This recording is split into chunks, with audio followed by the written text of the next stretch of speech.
Сен кітапсың, мына жұрт оқымаған.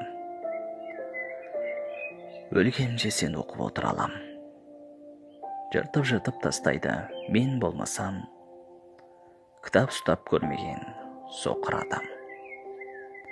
Сен кітапсың, өлеңнің тіліндегі.